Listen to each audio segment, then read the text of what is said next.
আসসালামু আলাইকুম। প্রিয় দর্শক আপনারা জানেন 'প্রথম আলো ডেইলি স্টার' নিয়ে আমাদের আ প্রায় এই সরকার গঠনের শুরু থেকেই অনুসন্ধান চলছে এবং কিভাবে বর্তমান সরকারকে 'প্রথম আলো' এবং ডেইলি স্টারের মাধ্যমে ভারতীয় আ নতজানু বানানোর জন্য আবারও চেষ্টা করা হচ্ছে।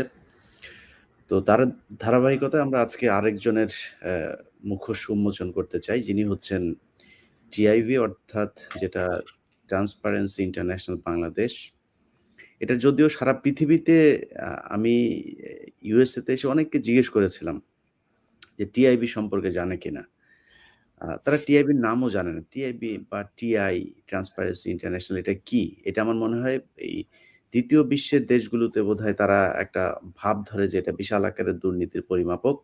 যাই হোক এই ট্রান্সপারেন্সি ইন্টারন্যাশনাল বাংলাদেশের একজন গবেষক আমার সাথে আছেন জনাব মোহাম্মদ রেজাউল করিম। আমরা তার কাছে জানবো যে টিআইবির যেই আ আ নির্বাহী পরিচালক জনাব ডক্টর ইফতেখারুজ্জামান, মতিউর রহমান এবং আ মাহফুজ আনাম এবং দেবপ্রিয় ভট্টাচার্যের ঘনিষ্ঠ বন্ধু, এই চোরকে দিয়ে আপনার দুর্নীতি দমন কমিশন সংস্কার দুর্নীতি দমন কমিশন গঠনের যে সংস্কার কমিশন গঠন করা হয়েছে সেটার চেয়ারম্যান বানানো হয়েছে তাকে। অথচ তিনি নিজেই একজন চোর। আপনারা এর আগেই জানেন যে দুর্নীতি দমন কমিশনের চেয়ারম্যান হিসাবে একজনকে নিযুক্ত করা হয়েছে আসিফ নজরুল এবং 'প্রথম আলো ডেইলি স্টারের' যেই আ মদদদাতারা আছে তারা মিলে যার বিরুদ্ধে রয়েছে দুর্নীতির ব্যাপক অভিযোগ, যাকে নিয়ে তদন্ত হয়েছে, শাস্তি হয়েছে, এই ধরনের একজন মানুষকে আপনার দুর্নীতি দমন কমিশনের বর্তমানে চেয়ারম্যান বানানো হয়েছে এবং সেই কমিশনের চেয়ারম্যান বানানোর জন্য আগে থেকেই সংস্কার কমিশনের চেয়ারম্যান আবার ইফতেখারুজ্জামানকে বানানো হয়েছে। অতএব আপনাদেরকে বুঝতে হবে এখন পর্যন্ত এই যে সারা দেশে আপনারা দেখছেন একেক করে প্রাইভেট বিশ্ববিদ্যালয়ের থেকে বিভিন্ন ছেলে-মেয়েদেরকে বিভিন্ন জায়গায় হত্যা করা হচ্ছে। নানানভাবে তাদেরকে মেরে ফেলা হচ্ছে।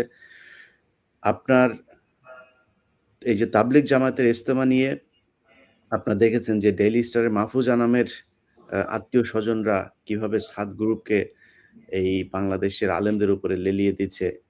তো সব মিলে একটা অস্থিতিশীল পরিস্থিতি তৈরি করার জন্য তারা কাজ করছে এবং সরকারের বিভিন্ন জায়গাগুলোতে তাদের লোকজনকে বসানোর জন্য তারা খুব সূক্ষ্মভাবে কৌশল খাটিয়ে যাচ্ছে। আমরা জনাব মোহাম্মদ রেজাউল করিম আপনার কাছে থেকে শুরু করি যে ইফতেখারুজ্জামানের সাথে আপনি দীর্ঘ প্রায় ১৬ বছর কাজ করেছেন একসাথে, তার সাথে গবেষণা করেছেন। এই গবেষণা নিয়ে আমরা এর আগেও আপনার সাথে কথা বলেছি। আমরা নতুন করে বাংলাদেশের মানুষকে আবারও মনে করিয়ে দিতে চাই যে ডক্টর ইফতেখারুজ্জামান